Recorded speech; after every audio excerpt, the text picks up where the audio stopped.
그래서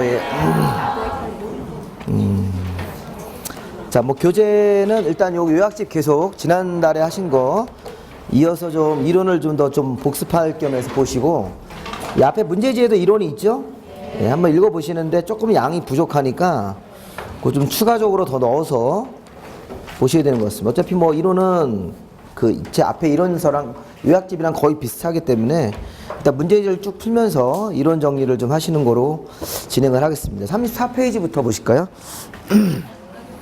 자, 우리 그 문제지 34페이지를 보시고, 뭐 기본서를 보셔도 좋습니다. 기본서를 보셔도 좋으니까 뭐 요약집을 갖고 오시든 기본서 갖고 오시든 그 이론을 조금 더 이렇게 추가하면서 내용들을 몇 개 더 보셔야 되고, 뭐 문제지 구성은 기출문제가 나오고 그 다음에 뭐 예상문제 같은 것들 쭉 나오는데 뭐 모든 책 다 비슷합니다. 그래서 기출문제를 보시면서 유사한 문제를 좀 풀어보시면 거기서 이제 시험에 나오는 좀 감을 익히시라는 거죠. 조금 이론이 부족하시더라도 이제 문제풀이를 좀 잘 하시고 문제지도 최소한 2번 이상은 좀 읽어보셔야 됩니다. 이거. 그래서 나중에 우리 그 뭐 미리 풀어보시는 분도 계시는데 좋고요. 그 다음에 끝난 다음에 나중에 다시 한번 쭉 보시는 것도 괜찮습니다. 그래서 문제를 보실 때는 국토계획법 문제를 시작했으면 끝까지 다 보셔야 돼요. 중간에 이렇게 멈추고 그러지 마시고 해설을 보고 읽으시더라도 전체를 한번 쭉 다 읽어보셔야 된다고요. 그래서 전체 이렇게 구성에 체계가 잡힌답니다.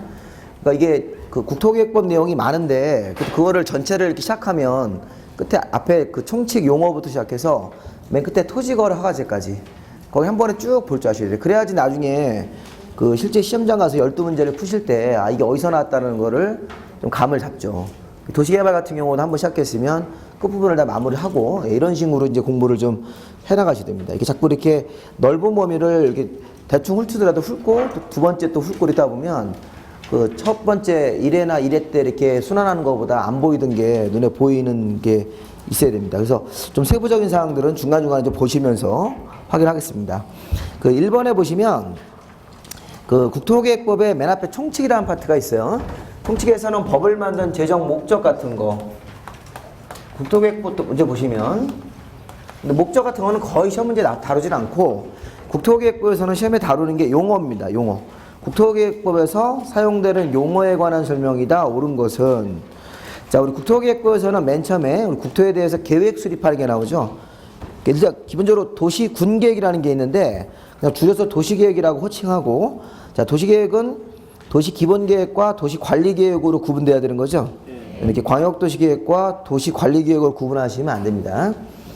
그래서 국토계획법에서는 그 기본적으로 세 가지 형태의 행정계획이 나옵니다. 이 도시계획 체계라고 하는데 도시계획 체계상 광역도시계획이라는 게 있고 그 다음에 이제 도시기본계획이라는 게 있죠. 도시기본계획은 광역도시보다 서열이 하위에 있고 그 다음에 광역도시계획에 부합하고 도시기본계획의 지침을 받아서 토지 소유자를 실제 우리 규제하는 도시관리계획이라는 게 토지위에 결정이 되죠. 이때 우리가 중요한 거는 원래 이제 도시군인데 그냥 도시란 말을 이렇게 쓰기도 합니다. 약칭으로. 도시군기본계획인데 그냥 도시기본계획 이렇게 하시고 이 두 가지 계획을 이렇게 우리가 묶어서 도시계획이라는 표현으로 다시 한번 이걸 정의할 줄 아셔야 돼요. 도시계획은 두 가지 계획으로 구분된다. 이렇게. 광역도시계획은 들어가시면 안 되는 개념. 두 번째, 공공시설은 기반시설 중 도시관리계획으로 결정된 시설이다. 이게 지금 뭐예요? 기반시설 중 도시관리계획으로 결정된 시설 이렇게 해야 되겠죠? 그러면 이게 도시계획시설에 대한 설명이죠? 그러니까 이 문장의 지금 의미를 정리할 때는 기반시설이 뭐냐, 도시계획시설이 뭐냐, 공공시설이 뭐냐 이렇게 세 가지를 기억하시라는 거예요. 그러니까 지금 우리가 처음에 기반시설 잠깐 요약집 잠깐 보시죠. 일단 이거는 공공시설이 아니라 도시계획시설은 이렇게 해야 되겠죠? 도시계획시설에 대한 설명인데 우리가 지금 잠깐 보면 그 처음에 우리 요약집의 1페이지를 보시면 거기 맨 밑에 보시면 기반시설이 7종류가 이렇게 쭉 써 있죠. 그래서 기반시설은 뭐라고 정의를 할 수가 없어요. 기반시설은 이 법에 7가지 여기 써 있는 것들이 기반시설 이렇게 돼 있다고요. 기반시설은 7종류의 법정된 시설이다. 교통시설, 공간시설, 유통공급시설, 공공문화체육시설, 방제, 보건위생, 환경이 있죠. 그럼 이제 8번에 도시계획시설은 도시군계획시설인데 그냥 도시계획시설 이렇게 부르시고 도시계획시설은 위에 있는 기반시설 중 도시관리계획으로 결정이 된 시설이죠. 우리 행정청에 의해서 기반시설 중에서 도시관리계획이 결정이 나와 있으면 그때부터 호칭 자체를 도시계획시설 이렇게 불러야 된다고요. 도로라든가 공원, 광장, 뭐 수도전기가스를 도시관리계획 결정 나오기 전에는 기반시설, 도시관리계획 결정이 나와 있을 때는 도시계획시설. 그럼 뒤에 공공설은 뭔가요? 정리하실 때 공공설도 뒤에 가보시면 13번에 있죠? 도로나 공원, 철도, 수도 그 밖에 대통령령으로 정하는 다음 공공용 시설 이렇게 돼 있잖아요. 그러니까 공공설도 뭐라고 딱 정의를 할 수가 없어요. 왜냐면 박스 안에 써 있는 게 이게 공공설이죠. 근데 공공설은 특징이 공공용 시설 이렇게 정의하고 있으니까 여럿이 같이 쓰는 시설 이런 느낌이 있어요. 여럿이 같이 사용하는데 그 박스 안에 써 있는 것들하고 도로나 공원, 철도, 수도 같은 것들이 공공설이다. 그러니까 시험 문제에서는 이제 아직 안 나왔지만 그 공공설에서 이게 한번 읽어보면 하천, 공항, 운하, 광장, 녹지 같은 거 기타 등등 행정청이 설치하는 주차장, 운동장, 저수지, 화장장 같은 게 있네요. 조금 시험 문제에서 세부적으로 물어보면 이렇게 할 수 있어요.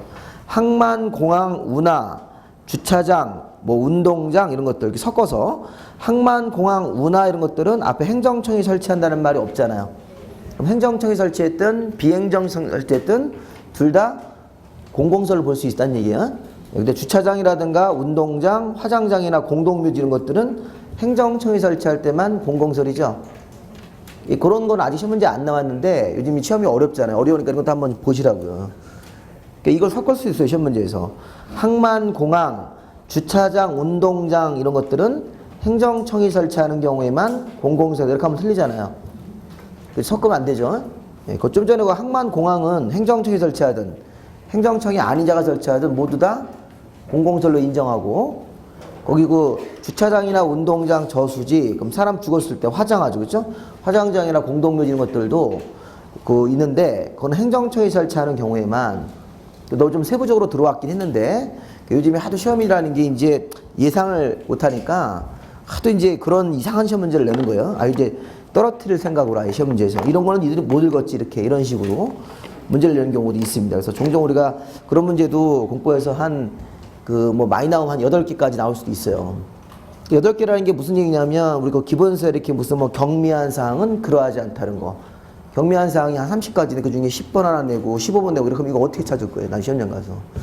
그런 문제는 그냥 우리가 이제 감각적으로 찍으셔야 되는 거고 거기 공공설 한번 좀 봐두세요. 도로철도 공원, 수도 그 밖에 다음 공공용시설 해가지고 그 박스 안에 써 있는 건데 주차장이나 운동장, 화장장, 공동묘지는 누가 설치할 때만 행정청이 설치할 때만 반면에 그 항만이나 공항 그 정도까지만 항만, 공항, 운하 같은 것들은 행정청이든 비행정청이든 구분하지 않고 설치하는 주체가 다시 그러면 우리가 문제로 보시면 공공설이라고 하는 것은 아까 박스 안에 써 있는 것들이니까 자 지금 이 정의상 기반시설 중 도시관리계획으로 결정된 시설은 도시계획시설이죠. 네. 자, 그 다음에 자 3번에 도시군기본계획은 어느 관할구역에 대해서 우리가 이 도시자로 시작하는 도시계획들은 여기 도시기본계획이든 도시관리계획이든 도시자로 시작하면 이게 특별시, 광역시, 자치시나 자치도, 시군이죠. 이게 도시니까 이게 도시 군할 때 도시이기 때문에 여기 그 도시기본계획은 특별시, 광역시, 자치, 자치도, 시군, 관할구역에 대하여 기본적 공간구조, 장기발전 방향을 제시하는 계획이다 이렇게 해야 되는데 일단 그 관할구역이 틀렸어요. 시군, 구라고 하면 안 되죠. 네, 여기 도시기본계획할 때 도시, 도시관리계획할 때 도시, 이 도시가 어딜까, 도시가 어딜까 이렇게 생각해 보시라고요. 그래서 그걸 갖다가 이렇게 그 시군구라고 하면 행정 단위가 안 맞잖아요. 특별시, 광역시, 자치, 자치도, 시, 군 이렇게. 자, 그 다음에 4번 광역도시계획은 광역계획권의 장기발전 방향을 제시하는 계획이다. 이게 맞죠? 네, 이게 광역도시계획 설명이 맞는 거고.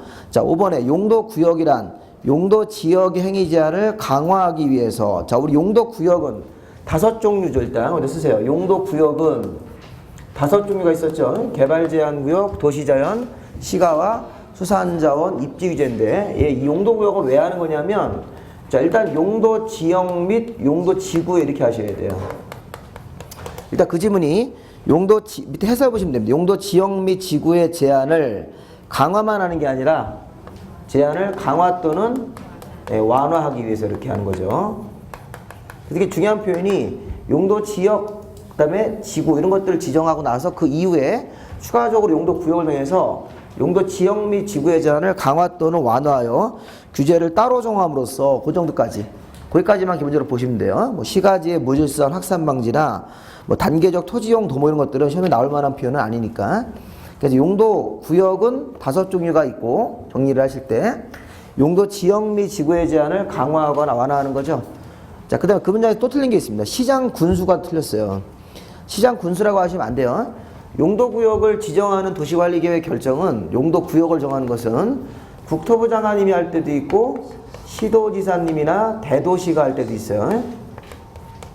그 다음에 해수부 장관님이 할 때 이렇게 행정안청 이거를 다 쓰셔야지만 정확한 거예요. 국토부 장관님이 정하는 거 개발제한구역 같은 거 있었죠. 입지규제 같은 거.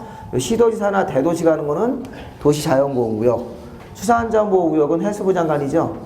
그 다음에 시가조정구역은 시도지사가 할 때도 있고 국토부 장관 할 때도 있고. 상황에 맞게 시도지사나 아니면 이제 국토부 장관님이나 시도지사나 대도시, 해수부 장관님 이걸 다 쓰셔야 돼요.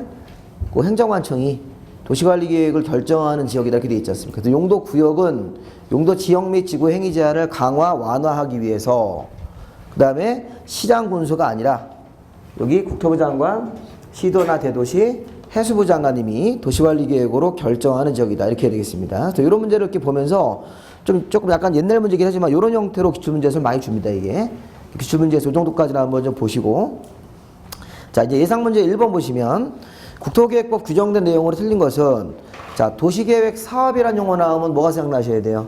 3가지 사업이 있다. 도시계획 사업은 무조건 3가지야 이렇게 생각하셔야 돼요. 도시계획 사업 3가지는 이렇게 읽으세요. 도시계획 사업 3가지는 도시관리계획을 시행하기 위한 사업으로 도시계획 시설사업, 도시개발사업, 정비사업을 말한다. 맞죠? 이렇게 도시계획 시설 만드는 사업, 도시개발사업, 정비사업 자체가 모여지면 도시계획사업 3가지가 되는 겁니다. 두 번째, 입지규제 최소구역을 지정 변경하는 계획은 도시관리계획으로 결정하는 거죠. 그렇죠. 도시관리계획으로 결정하는 상 6번 중에 입지규제 최소구역의 지정, 입지규제 최소구역 계획의 수립 이렇게 들어가 있기 때문에 입지규제 최소구역이라는 것을 정하는 것은 도시관리계획으로 결정한다. 6번 항목이다. 입지규제 최소구역 이런 걸 지정하고 여기다가 입지규제 최소구역 계획까지 수립을 해주는 거죠. 자, 그 다음에 도로나 철도 운하는 얘가 기반시설이면서 동시에 광역시설로도 분류할 수 있습니다. 근데 이제 도로나 철도 운하라는 게 도시와 도시를 연결하는 기능이 있으므로 2개 이상 특광시군에 걸쳐 있는 광역시설이다. 맞죠? 네, 그럼 거기다 2개만 더 쓰세요. 거기 뒤에 운하 뒤에다가 광장녹지라는 걸 쓰세요. 광장녹지. 자, 광장녹지도 걸쳐 있는 거로 분류합니다. 제가 옛날에 이제 지난번 강의할 때도 이거 좀 올해 요 광역설을 좀 공부를 좀 해놓으셔야 돼요. 자, 광역설 다시 요약집 보시면 광역설이 공부를 할 때 이렇게 한번 해보세요. 광역설은 기반시설 중에서 일부 시설을 빼가지고 별도로 이렇게 2가지 형태로 분류하는 게 있다는 거예요. 광역적인 정비가 필요한 것들만 별도로 빼서. 근데 얘가 스타일이 2개 이상 특광시군에 걸쳐 있는 게 있고 2개 이상 특광시군이 공동으로 이용하는 것도 있다고요. 지금 걸쳐 있는 걸 보면 도로, 철도, 운하 옆에 광장녹지가 있죠. 반면에 공동으로 이용하는 거 대표적으로 뭐 항만이나 공항 같은 거죠. 저기 인천공항은 우리 여러 도시민들이 가서 이용하는 거죠. 자동차 정류장 옆에 공원유원지가 있어요. 공부를 하실 때 공원유원지하고 광장녹지가 서로 분리가 돼 있다고요. 그런데 잠깐 페이지를 거기 우리 그 뒤에 1페이지로 다시 가보시면 1페이지 거기 기반시설 분류할 때 교통시설 공간시설에 보면 광장녹지 공원유원지가 한 번에 들어가 있죠. 그러니까 얘가 이제 우리가 가족들하고 휴식하는 공간이에요. 공간시설. 근데 공간시설을 분류할 때는 이게 다 섞여 있네. 근데 광역시설 분류할 때는 분리가 돼 있죠. 그러니까 이거 헷갈릴 수 있으니까 이런 거 잘 보신다고요. 지금 공원이라든가 저기 유원지 같은 것들은 공동으로 이용하는 거죠. 이게 걸쳐 있는 거고 2개 이상 특광시군에 걸쳐 있는 거로 봐야 되고, 공원 같은 거하고 유원지 같은 경우는 이 공동으로 이용하는 거다 이렇게. 시험 문제에서 뭘 할 수 있냐면 거기 보시면 공항이나 항만, 자동차 정류장, 공원 녹지는 그 공동으로 이용하는 광역시설 이렇게 섞어버린다고요. 지금 공원 유원지란 말을 빼고 광역시설 할 때 예, 거기다 광장 녹지를 집어넣으면 찾기가 거의 어렵습니다. 이게 별도로 찍어서 이렇게 보시기 전에는 지금 뭔 얘기인지 아시겠어요? 예, 그래서 그런 부분들을 좀 잘 정리해서 그런 부분들을 좀 이렇게 좀 생각해 놓으셔야 돼요. 이게 광역설에서 광장 녹지나 공원 유원지나 성격상 둘 다 이게 다 공간설이잖아요. 근데 광역설 분류할 때는 얘네들이 따로 떨어져 이상가족이 되잖아요, 지금. 그런 부분들을 헷갈리지 않게. 그래서 이게 좀 특이한 점은 광장 그러면 아니 대전역 앞에 광장 또는 뭐 서울역 앞에 광장이면 우리 데모할 때, 거기서 데모하죠? 서울역 앞에가 데모하지 않습니까? 자기 주장을 이렇게 알리는 거. 근데 이제 그게 광장이라는 게 여러 도시민들이 가서 이용할 것처럼 보이는데 언뜻 상식적으로 걸쳐 있는 거로 돼 있어요. 저도 왜 그런지 모르겠어요. 걸쳐 있는 거로 돼 있으니까 아, 걸치게 만들 수도 있다 뭐 이런 식의 해석을 하셔서 그 광장 녹지는 공동으로 이용하는 게 아니라 걸쳐 있는 것이다. 그래서 그런 부분들 한번 생각을 해 놓으셔야 된다고요. 공부할 때는 원래 혼자 공부할 때는 많이 외롭습니다. 외롭고 힘들죠, 그렇죠? 하기 싫고 그런 거를 좀 잘 참고 이제 남은 기간 잘 정리를 하셔서 차분하게 정리를 좀 잘 하세요. 이게 마음을 조급하게 한다고 공부가 되는 게 아니라고요. 그래서 할 때는 이렇게 바짝 하는데 그 공부하면서 좀 중간중간에 좀 휴식도 좀 하시고 중간중간에 이렇게 좀 쉬셔야 돼요, 사람이. 안 쉬고 계속 한다는 거는 너무 많이 쉬어서 걱정해. 근데 이제 가끔 보면 이제 한 번 이제 작년도에 고배를 마신 분들은 올해 이제 꼭 붙어야 된다는 생각으로 또 이제 경영에 따라서 2차만 준비하신 분들이 굉장히 스트레스 많죠. 떨어지면 또 해야 된다는 생각 때문에 굉장히 그 일을 악물 공부하시는데 옆에서 보면 좀 안쓰러울 정도로 건강을 또 뭐 해칠 정도로 하시는데 그렇게 하지 마시고 그러니까 여유 있게 약간 하셔도 돼요. 이게 중개사 공부라는 게 그렇게 그냥 계속 쓰고 한다고 해가지고 또 붙는 시험이 아니에요. 정확한 부분만 잘 짚어서 공부를 하실 필요도 있어요, 이렇게. 공법도 보면 범위가 굉장히 넓잖아요. 내가 공부를 죽어라고 했는데 하나도 안 나왔어, 거기서. 그럴 수 있는 거지 않습니까? 약간 좀 잘 찾아서 이렇게 요령껏 공부를 좀 하시고. 그래서 저도 이제 그런 부분을 집중해서 남은 시간 마무리를 좀 하려고 하는데, 이런 것들, 광역설이 그런 느낌이 좀 있으니까 한번 좀 보세요. 그런 부분도 한번 보시고. 그 다음에 이제 다시 문제로 오셔서 3번에 일단 지금 도로철도 운하죠? 네, 도로철도 운하 등 그랬는데 거기다가 광장 녹지 같은 것들도 걸쳐 있는 걸로 봐야 되고 거기에 공원 유원지가 들어가시면 안 됩니다. 일단 3번 질문은 만난 질문으로 보시고 4번에 용도 지구란. 자, 우리 용도 지구란 10종류가 있죠? 경관지구, 미관지구 이런 애들. 네, 용도 지구는 왜 하는 겁니까? 용도 지구란 토지의 이용, 건축물의 건폐율 용적률 높이에 관한 용도 지역의 제한을. 자, 용도 지구도 자, 용도 지역의 행위 제한을 이것도 강화만 하는 게 아니라 강화 또는 완화하는 거죠. 옛날에 배웠던 취락지구 같은 거. 개발지능지구가 대표적으로 완화하는 지구인데 한 2종류 정도가. 그래서 용도 지구도 용도 구역처럼 용도 지역 지구의 제한을 강화, 완화하는 거죠. 그럼 용도 지구를 공부할 때도 용도 지역의 제한을 강화, 완화하여 적용함으로써 용도 지역의 기능을 정진하고 미관 경관 안전을 도모하기 위해서 한다. 이게 용도 지구에 대한 설명이에요. 용도 지구는 이런 특징을 갖는다. 그래서 이해를 해 놓으셔야 된다. 일단 시험 문제에서는 강화하거나 완화한다고 해야 되겠죠? 예, 강화만 한다. 이런 식의 표현이 나오면 안 됩니다. 또 완화만 한다. 이것도 안 되고 강화하거나 완화하여 적용하기 위해서 그 용도 지역 기능을 증진하고 미관 경관 안전을 도모하기 위해서 한다. 도시관리 결정으로. 자, 답은 이제 5번이죠. 기반시설 부담구역이란 기반시설이 부족할 것으로 예상되나 기반시설의 설치가 곤란한 적을 대상으로 건폐율 용적률을 강화한다. 이거 뭐에 대한 설명이에요? 네, 이거 개발밀도 관리구역 설명이죠. 이거 기반시설 부담구역 설명이 아닙니다. 이것도 우리가 그 나중에 뒤에 가서 보실 건데 이 개발밀도 관리구역, 기반시설 부담구역을 구별을 간단하게만 해보시면 자, 개발밀도 관리구역은 신규 개발지에서요, 기존 개발지에서요. 이건 기존 개발지라고 그래요. 구체적으로 이게 나중에 배우시면 알 건데 개발밀도는 이게 기존 개발지인 기존의 주거지역, 기존의 상업지역, 기존의 공업지역에서 한다고요. 주거지역, 상업지역, 공업지역에서 기반시설이 이 주거지역, 상업지역, 공업지역, 그러니까 서울의 뭐 동대문시장 같은 거는 상업지역 생각하시면 돼요. 근데 여기서 어떤 사람이 추가로 개발 행위를 하면 추가로 개발 행위를 했을 때 이 그런 뜻이에요. 거기 보면 자, 거기 기반시설이 부족할 것으로 예상된다. 추가로 개발행위 하면 기반시설이 어떻다는 거예요? 부족할 거로 예상하는데 더 이상 기반시설의 설치가 곤란하니까 기반시설이 부족한데 더 이상 설치할 수가 없대요. 네, 그러면 건물 사이즈를 어떻게 줘라? 작게 줘라. 그래서 강화되는 효과가 있는 거 아닙니까? 이렇게 되는 거. 거기다가 이제 추가적으로 이런 걸 메모하세요. 주거, 상업, 공업 지역에서 추가로 개발행위 했을 때 기반시설이 부족해지는 거야. 거기 지금 기반시설이 부족하다고 나왔잖아요. 예, 근데 기반시설이 부족한 그 배경을 한번 써보시라고 여기다가. 지금 기반시설이 부족한 이유가 이런 거잖아요. 주거, 상업, 공업 지역에서 이게 녹지 지역으로 하시면 안 돼요. 있는 기출문제입니다.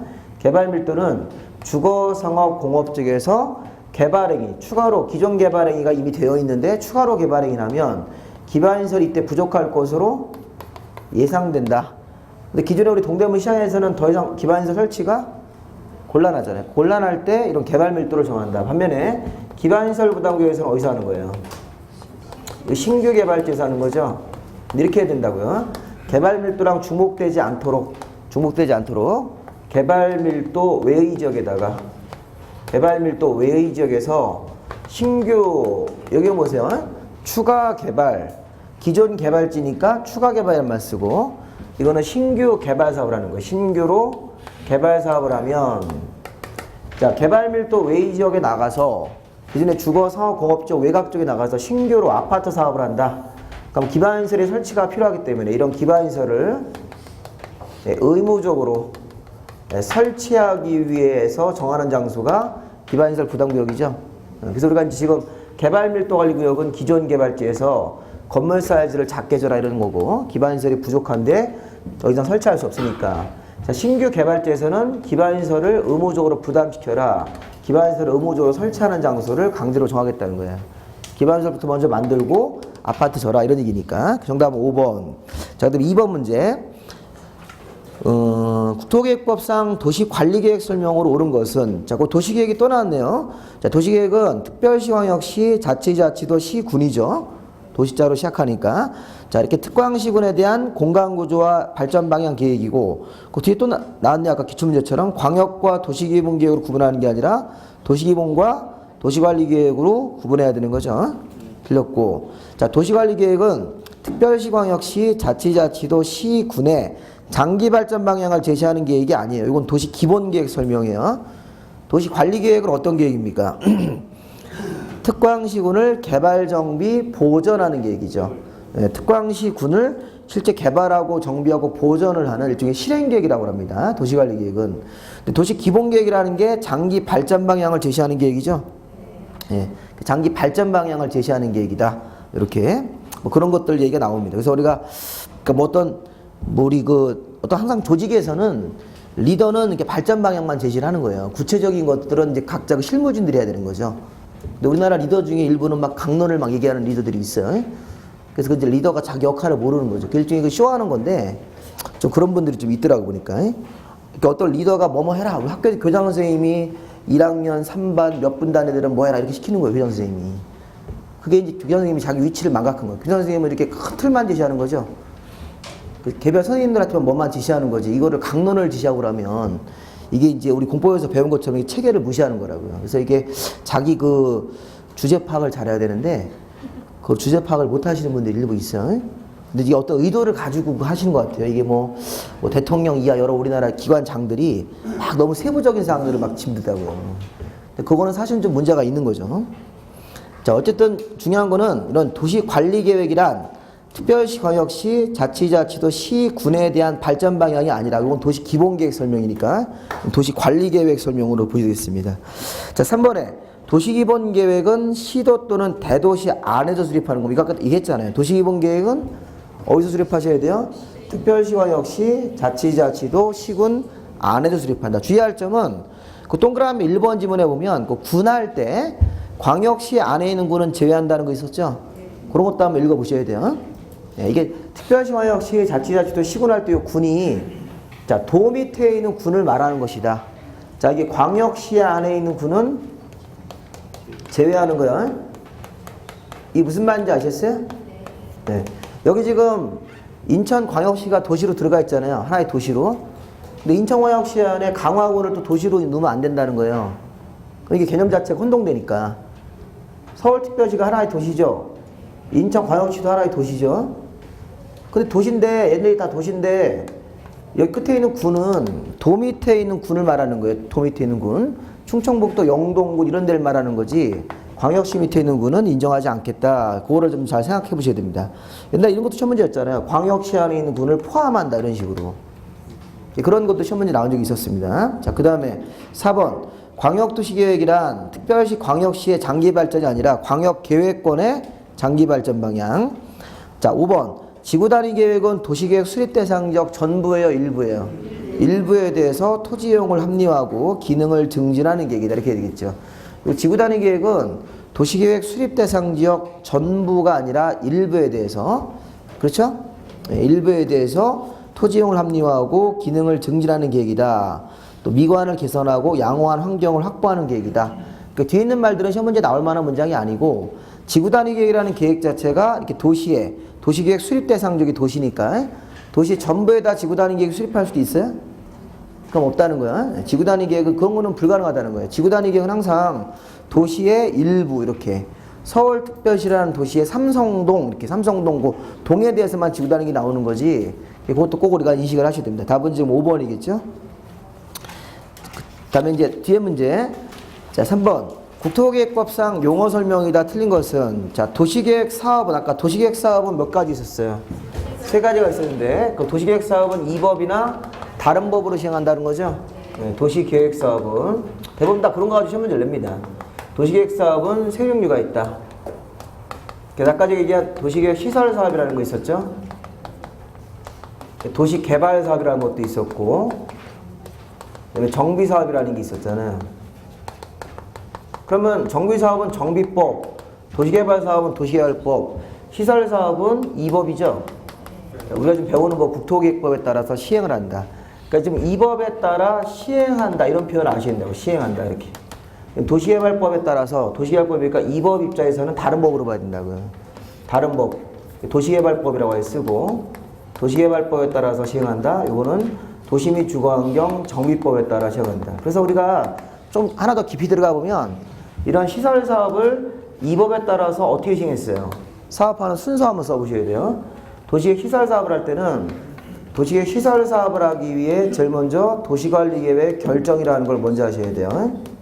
그 다음에 2년 안에 여기 도시계획 시설 결정된 부지를 1단계, 2단계 나누는 단계별 집행계획을 수립하고 그 다음에 사업을 누가 할 건지 시행자를 정하고 시행자는 행정청이 시행자가 될 수도 있고 비행정청도 시행자가 될 수가 있는 거죠. 그 행정청인 국토교통부 장관, 시도지사나 시장운수한테 지정을 받으면 되는 거죠. 그 다음에 시행자가 실시계획이라는 게 나와야 된다고 이렇게. 실시계획을 만들어서 인가. 실시계획을 만든다는 거의 의미는 설계도를 그린다는 거예요. 설계도. 도로 만드는 설계도를 이렇게 만들어서 관청한테 내가 설계도 그렸는데 잘 좀 봐주시오 이렇게. 그 기준에 맞으면 인가가 나오면 바로 이제 공사하는 거죠. 공사할 때는 이제 수용이라는 걸 합니다. 이 시설사업 자체가 공익사업이기 때문에. 자, 이런 순서가 머릿속으로 기억이 되셔야 돼요. 이거. 그래서 이게 이제 국토계획법 이제 7장 보면 나올 거니까 이런 시설사업이라는 게 이런 국토계획법에 이런 순서로 진행을 한다. 그러니까 국토계획법에 따라 시행한다. 그럼 우리 옛날에 도시개발 사업하는 순서도 있었죠? 정비 사업하는 순서도 있었잖아요. 그쵸? 예, 그걸 이제 나중에 이제 우리가 여기까지가 너무 깊이 들어가니까 이거 옛날에 도, 개, 시, 실, 수환 이런 거 있었잖아요. 기, 정, 조, 사, 관 이런 것도 있었고 그걸 그 순서가 이렇게 이제 거기서 표현해 주는 거라고. 이 법이나 다른 법으로 시행한다 이렇게. 일단 저것까지 너무 깊이 들어가니까 일단 그 시설 사업 자체가 이 법으로 하는 경우도 있고 다른 법으로 하는 경우도 있고 다른 법률이라는 게 도시개발법하고 정비법을 말하는 거니까 맞는 지문입니다. 뭐 이것도 뭐 시설 사업은 도시계획 사업 3가지는 이 법으로 시행한다 이렇게 하면 틀린 거야. 이 법 또는 다른 법이라는 표현을 정확하게 써주셔야 됩니다. 자, 그 다음에 이제 두 번째가 용도 지역은 자, 우리 용도 지역은 21종류인데 그렇죠? 용도 지역은 토지를 경제적 효율적으로 이용하고 공공의 복리를 증진을 도모하기 위해서 지정을 한다. 그렇죠? 자, 용도지역이라는 게 우리나라 토지를 크게는 4종류로 구분하고 도시관리, 농림자연, 도시하고 관리해서 막 세분을 해가지고 21종류로 나눠서 우리나라 토지를 관리를 하는 거라고요. 공법상. 근데 그렇게 하는 이유는 토지를 보다 경제적 효율적으로 이용하기 위해서 하는 겁니다. 틀린 거는 서로 중복하여 지정할 수 없다죠. 이게 용도지역은 한 필지 토지 위에 용도지역 이름이 하나만 들어와야 돼요. 3종 일반주거 이렇게 하나만 들어와야지 3종 일반주거 위에다가 일반상업적으로 또 정하면 안 된다는 거예요. 그 옆에다가 용도지구나 구역은 중복이 되죠.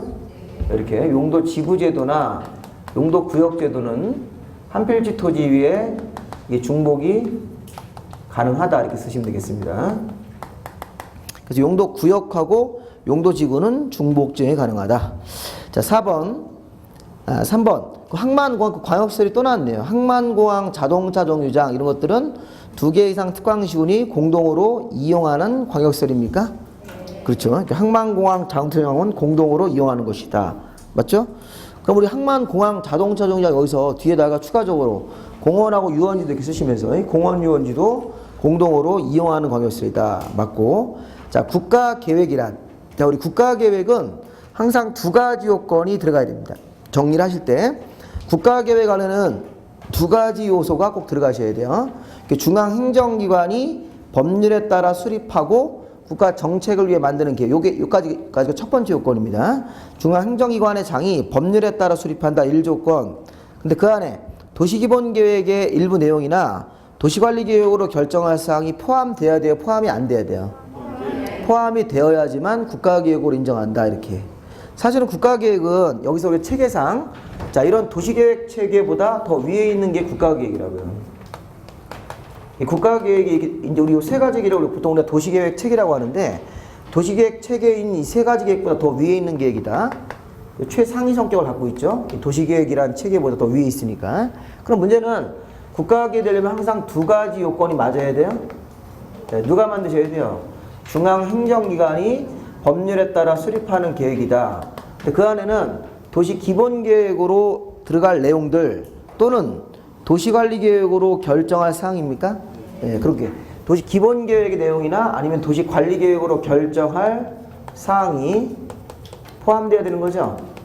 여기서 도시관리계획으로 결정할 사항이란 건 뭐예요? 여기 6가지죠? 도시관리계획으로 결정 6가지 있었잖아. 1번 도시관리계획 용도지역지구, 2번 도시관리계획 용도구역, 3번 도시관리계획 기반시설, 4번에 도시개발사업하거나 정비사업, 5번에 지구단위계획구역 정하는 거 이렇게 6가지 항목 중에 하나라도 들어가 있어야 된다고요.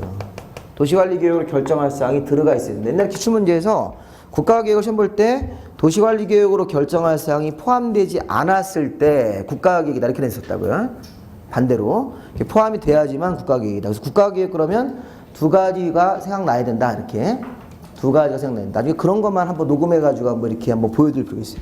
공부하기가 얼마나 외롭습니까? 내가 옆에 있으니까 외롭지 않게 공부하세요. 제가 그걸 녹음해가지고 3번 문제 풀 때는 국가계획은 2가지가 들어가야 됩니다. 이렇게만 딱 해놓고 각자 공부 한번 해보시라고 이렇게.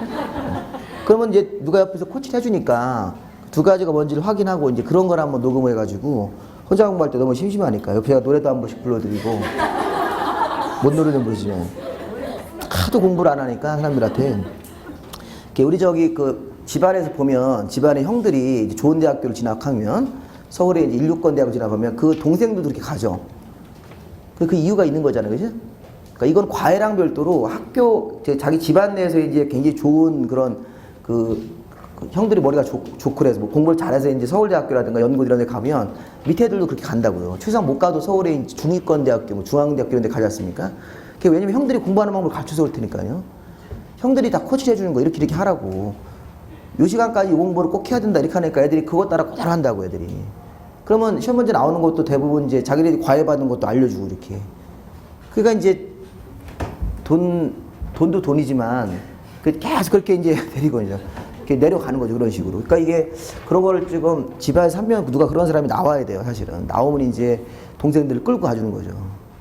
우리 그런 게 좀 있어서 좀 한 명 누가 이제 열심히 한번 해가지고 나오면 이제 굉장히 좀 이렇게 집안에서 이렇게 좀 품격이 올라간다고 할 수는 없고 공부 잘하는 친구들이 올라가면 한번 이렇게 약간 업그레이드가 되죠. 그런 게 있는데 어쨌든 공부하실 때 좀 힘드시더라도 공부하는 좀 요령을 잘 생각하면서 하세요. 국가계획에는 두 가지 요건이 들어가야 된다. 이런 거를 생각해 봐야 된다고요. 이렇게 들어가 있는지를 확인해 보십시오. 중앙행정기관이 법률에 따라 수립하거나 국가 정책을 위해서 만드는 계획. 그러니까 주체가 중앙행정기관이 여러 장관들이에요. 여러 장관들이 만드는 계획이다. 그 안에 도시기본계획의 내용이나 또는 도시관리계획으로 결정할 사항이 들어가 있는 계획이다. 그 다음에 5번에 보시면 자, 도시계획 시설 사업이란 도시계획 시설을 설치 정비 개량하는 사업이다. 맞죠? 네, 그것도 그 5번 지문도 도시계획 시설 설치 정비 개량을 기반시설의 설치 정비 개량이라고 하시면 안 돼요. 네, 그 제목 자체가 이미 도시계획 시설이 됐기 때문에 도시계획 시설을 설치 정비 개량하는 사업이다. 이렇게 좀 알아두시고 자, 틀린 거는 지금 2번 틀렸죠? 용도지역은 중복되어 정할 수가 없습니다. 자, 4번, 5번 문제 한번 좀 보죠. 4번 문제가 최근에 기출문제에서 2번 나왔던 거잖아요. 조금 변형을 한 건데, 좀 전에 아까 우리 기반시설의 종류는 7종류죠. 그 중에서 이제 기반시설의 그 종류하고 기반시설의 그 종류 안에 들어가 있는 세부 기반시설을 이렇게 틀린 걸 찾는 게 연습이 돼야 된다고요. 주로 이 뒤에 거 3개를 많이 냅니다. 뒤에 거 3개가 방제, 보건위생, 환경기초. 그 3가지죠. 자, 우리 이거 공부하실 때는 다시 한번 아까 기반시설을 좀 볼까요? 아까 우리 요약집에서 1페이지 보시면 기반시설은 교통시설, 도로철도, 항만공항 이런 건 잘 안 내요. 자, 공간시설도 보시면 되겠고 유통 공급이다. 집으로 이렇게 공급해 준다는 거예요. 수도, 전기, 가스 같은 거 다 공급하는 거잖아요. 공급시설. 자, 공공문화, 체육시설의 학교, 운동장, 공공청사 이런 것들인데 문제는 이제 방제, 보건위생, 환경기초. 자, 사람이 죽으면 화장실 가서 화장하죠. 공동묘지, 봉안시설, 장례식장 같은 거. 봉안시설이라는 게 이제 옛날 말로 하면 납골당이고 자연장제라는 게 수목장 하는 거라고요. 이제 사람이 죽으면 보건소 가는 거죠. 그렇게 연상하셔야 된다고요. 사람이 죽으면 보건소 가서 신고한다 이렇게. 그러니까 보건위생이잖아요 지금. 그렇게. 그 다음에 하수나 폐기물이나 폐차장처럼 이렇게 폐자 들어가는 것들은 환경기초. 하천이나 유수지같이 이렇게 비가 많이 오면 물을 저장하죠. 그렇죠? 그래서 하천, 유수지, 뭐 저수지도 있고 방화, 방풍 뭐 여러 가지가 있는데 기타 등등 해서 방화, 방풍 설비 이렇게 방자 들어가는 거하고 하천 같은 것들은 방제. 그리고 뒤에 거 3가지를 잘 보시면서 문제를 풀어보시면 답이 지금 유수지, 그 방제시설인가요? 네. 그렇죠. 예. 환경기초시설에 화장시설 들어가는 거죠? 그러면 안 된다고요. 화장시설은 뭐예요? 보건위생이라고 하셔야 돼요. 환경기초는 하수도, 폐기물 처리시설, 폐차장, 수질오염 방지 이런 게 환경기초죠. 그런 것들 한번 잘 보셔가지고 확인해 놓으시고 또 하나 거기다가 문제에다 메모하시든지 하든 간에 도서관이 빠졌다는 거야. 도서관은 올 상반기에 기반시설에서 삭제가 됐다고요. 자, 시험 문제가 이런 것도 예상을 해보셔야 돼요. 다음 중 기반시설이 아닌 거, 기반시설이 아닌 거 이렇게 2개만 써놓으세요. 자, 이게 도서관입니다. 그 다음에 군사시설. 군사시설은 원래부터 없었고 도서관이 기반시설이 있다가 빠진 거잖아요. 올 상반기에 개정돼가지고. 그럼 이 도서관이 빠졌다는 게 무슨 의미예요? 기반시설에서 이제 빠졌다는 거죠. 이제 우리가 기반시설로 돼 있으면 여기 기반시설을 새로 설치하려면 도시관리계획 결정을 해야 돼요? 네. 해야죠. 도시관리계획 결정되고 할 때까지 기다려야 된다고요. 행정청이 도시관리 결정을 해줘야지 그 도시관리계획 결정대로 그대로 공사할 수 있으므로. 그러니까 도서관은 기반시설을 빠졌다는 얘기는 도서관 설치할 때 도시관리계획 결정을 기다릴 필요가 없다는 거예요. 그냥 돈 있고 땅만 있으면 도서관을 설치할 수 있다는 거예요. 도시관리 결정 안 하고도 그냥 설치할 수 있게 절차를 간소화해 줬다는 거예요. 간소화. 그런 의미가 있는 거예요. 도시관리계획 결정으로 해야 되는 것은 기반시설. 거기서 빠졌다는 것은 그런 의미가 있어요. 그래서 이제 도서관은 혹시 또 올해 시험 문제에서 다음 중 기반시설이 아닌 걸 찾아봐라. 이렇게 될 수도 있어요. 기반시설의 종류 중 틀린 걸 찾는 게 아니라 기반시설이 아닌 것은 도서관하고 군사시설. 자, 그 다음에 5번 문제. 자, 국토계획법에 규정된 내용으로 옳은 걸 찾는 거죠. 자, 이게 뭐 투기과열지구 특별건축구역 막 나오네 용어가. 자, 이런 애들이 국토계획법에 있나요? 국토계획법 아닌 다른 법에 이걸 찾아보라는 거예요. 그 다른 법인데 뭐 하나는 국토계획법 하나 있잖아요, 거기. 예. 자연추락지구. 지금 자연추락지구라는 게 뭐예요? 용도지구지, 지구. 용도지구 중에 추락지구 있었잖아요. 추락지구는 옛날에는 이게 자연추락지구와 집단추락지구로 나눠지기 때문에 이 자연추락지구라는 것은 용도지구의 일종이므로 국토기획법에 따라서 지정되는 제도이다. 이렇게. 그러면 투기과열지구는 어디서 해요? 주택법에서 하는 거예요. 투기과열지구는 주택법 이렇게 하신다고. 자, 우리가 투기과열지구는 일단 먼저 적어보세요. 투기과열지구의 특징은 투기과열지구 아닐 때보다 아파트 분양받았을 때 전매 제한이 긴 거예요. 긴 거. 투기과열지구로 묶이면 우리가 아파트, 일반 아파트 분양받았어요. 모델하우스에서. 나 아파트 청약통장 써가지고 아파트 당첨됐는데 근데 이게 투기과열지구로 묶여있으면 전매, 당첨된 그 지위를 못 파는 거예요. 우리나라 그런 게 있습니다. 전매제한금지라는 게 있다고요. 전매제한기간이 투기과열지구면 길고 투기과열지구 아닐 때는 짧고 이게 투기과열지구 효과라고요. 근데 문제는 투기과열지구는 누가 정하냐면 국토부 장관님하고 시도지사가 정합니다. 이 정도까지는 주택부에서 알아두신다고요. 그러면 현재 우리나라에 투기과열지구 지금 지정된 적이 있어요, 없어요? 네, 없어요. 현재 지금 실무적으로 지정된 적은 한 군데도 없어요. 근데 얼마 전에 강남구의 아파트 값이 막 너무 올라간다 그러니까 투기과열지구로 앞으로 지나치게 올라가면 정한다 이런 말도 한다고요. 이렇게 투기과열지구를 정해서 신규로 분양받은 아파트를 일정 기간 못 팔게 하는데 투기과열지구 아닐 때보다 보통 이제 아파트가 신규 아파트가 가격이 많이 뛰지 않습니까? 근데 그런 걸 이제 좀 제어하기 위해서 자 그다음에 그 특별건축구역 자 특별건축구역은 어디서 나왔어요? 건축부에서 나왔죠? 이거 건축자한테 좋은 거예요? 네. 좋은 거죠? 특별건축구역 특별히 규제를 풀어주겠다 특별건축구역이잖아요 이거 지금 이것도 국토부 장관님이나 시도의사님이 하는 거야. 원래 관청까지는 좀 어려운데 한번 보시고 자 특별건축구역 정해지면 건축법을 배제시켜주고 건축법을 완화시켜주고 중복되는 규제는 통합시켜주는 곳이라고요. 일단 건축법 이렇게 알아두시고 자 그 다음에 농지법에는 농업진흥지역이라는 걸 정하죠. 이따 우리 이제 마지막 시간 1시간 그 지난번에 못한 농지법을 좀 할 건데 농업진흥지역이라는 것은 농지법에 따라 농사가 잘 되는 농지 절대농지라고 정하는 거예요. 농업진흥지역이 아닌 농지도 이 나라에 많이 있죠. 농업진흥지역으로 지정되면 농사짓는 목적으로 쭉 써라 앞으로 개발하기가 어려운 농지 농업진흥지역이 아닌 농지 같은 경우는 상대적으로 개발이 용이한 농지라고 보셔야 된다고요. 농업진흥지역은 시도지사가 농지법에 따라서 합니다. 농림지역은 어떻게 해요? 농림지역은 국토계획법을 하는 거야. 농업진흥지역은 농지법으로 하는 거다. 이렇게 생각을 정리하셔야 돼요. 틀린 거죠? 농림지역은 용도지역이고 지금은 그게 아니라 농업진흥지역 이거는 농지법에 따라서 합니다.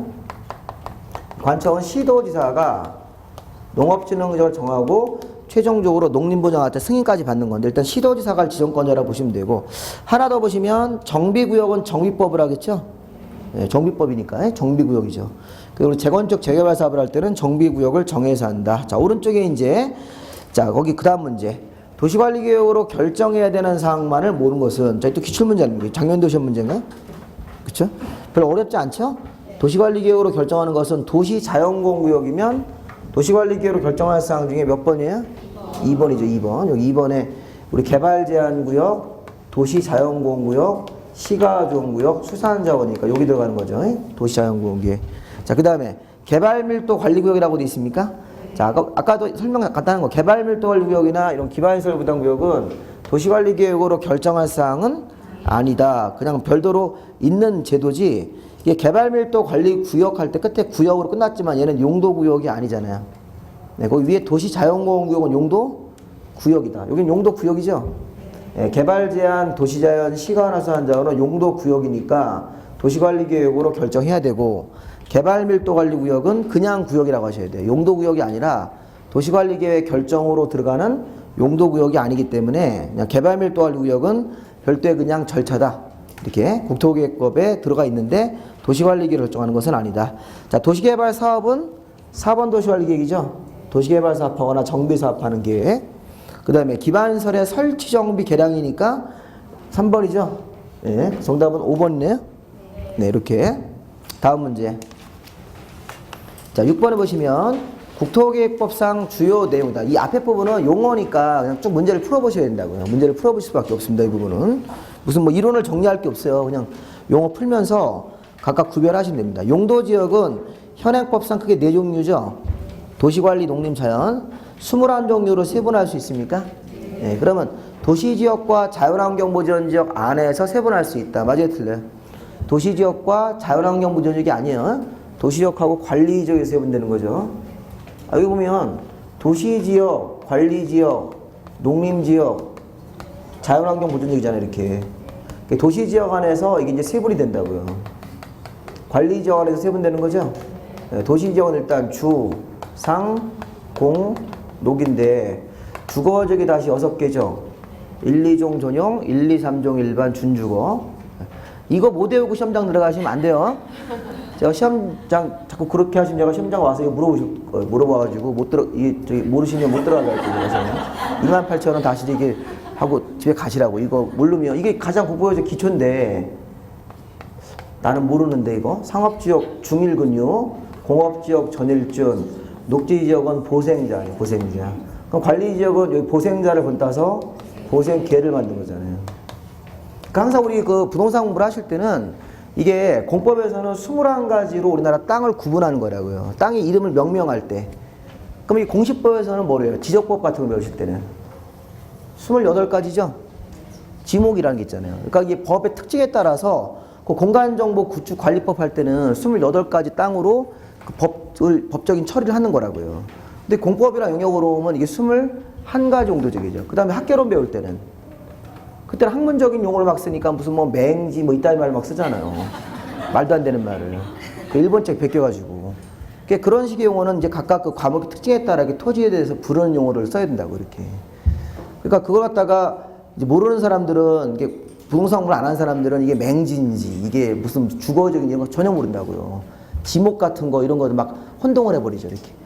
근데 학원에 와서 이제 법 공부를 하면서 과목을 구별하고 과목마다 특징을 알고 이렇게 하다 보면 이게 땅에 대해서 어떤 법에 규제를 할 때는 어떻게 이름이 들어간다는 걸 알 수 있어야 된다고요. 그래서 이제 제가 예전에 한번 그랬잖아요. 합격자 모임에 갔더니 그 땅을 가지고 오신 거예요 벌써. 합격자 모임이 아직 등록도 안 했는데 합격자 모임 해가지고선 벌써 명함도 판 거예요. 아직 교육도 안 받아놓고 뭐 중개를 시작한 겁니다. 자격증 땄다고. 그래서 땅에 대해서 뭘 분석해달라고 물어봤더니 제가 그래서 땅이 뭐냐고 물어봤더니 전이에요 이러고 있어요. 땅에 대해서 공법상에 뭘 물어보는 저한테 물어보면 전 그러면 안 되죠. 전 중에 이게 농림지역 전인지 자연녹지의 전인지 이걸 얘기해 줘야 될 거 아니에요. 그래야지 제가 거기에서 대충 뭐를 설명해 줄 거 아니에요. 그래서 그렇게 합격한 사람이 개념이 없는 거예요. 그러니까 그렇게 개념이 없이 질문하면 이 사람 실력이 딱 나타나는 거라고. 이거 어떻게 합격했지? 이런 생각이 드는 거라고요.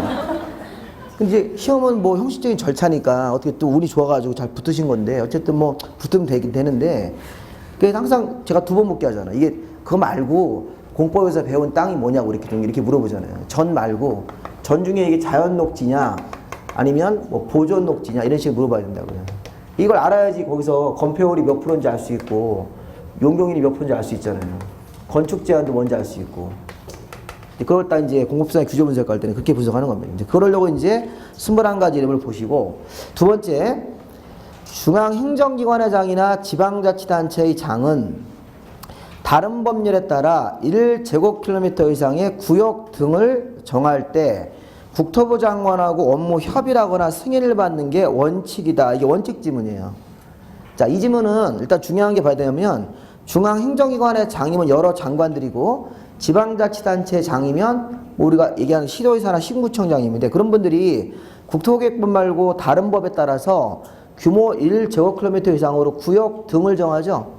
구역 등은 여러 가지 용어를 다 포괄한다는 뜻이에요. 무슨 뭐 단지, 특구 이런 말 다 들어가는 거라고요. 근데 문제는 뭐냐면 이게 규모가 크기 때문에 1제곱킬로미터 이상이면 크다는 얘기입니다. 그럼 국토부 장관님하고 업무 협의나 승인을 해야 됩니까?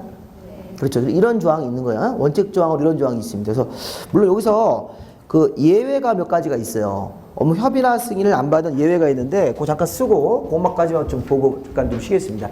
자, 일단 거기다가 이 시험 문제가 뭐가 나올 수 있냐면 이렇게 나올 수 있어요. 중앙행정기관의 장이나 지방자치단체의 장 이렇게 나오는 거예요. 시험 문제에서 중앙행정기관의 장이나 지방자치단체의 장이 면적이 1제곱킬로미터 이상으로 자 구역 등을 정한다.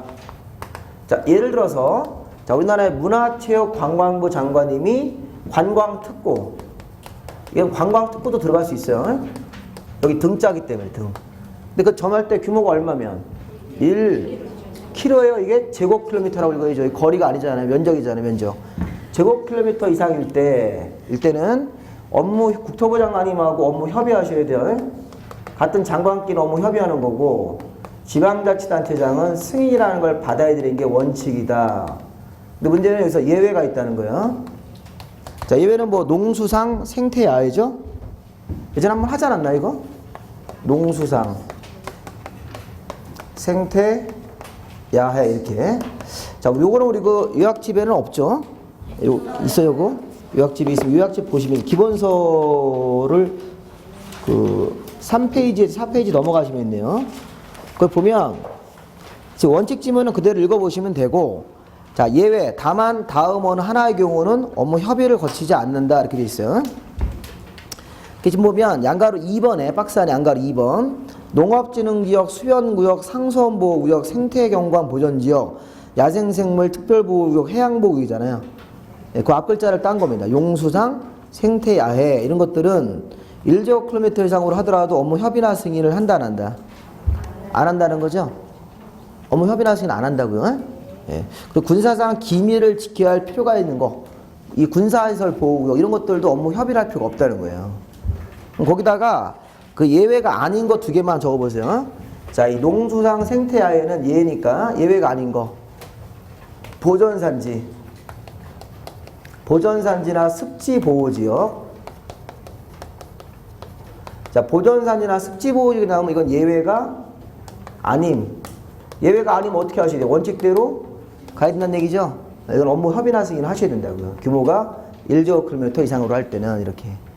지금 보면 시험 문제에서 다음 중 중앙행정기관이나 지방자치단체장이 1제곱킬로미터 이상으로 명칭을 정할 때 업무 협의나 승인을 받아야 되는 것은 이렇게.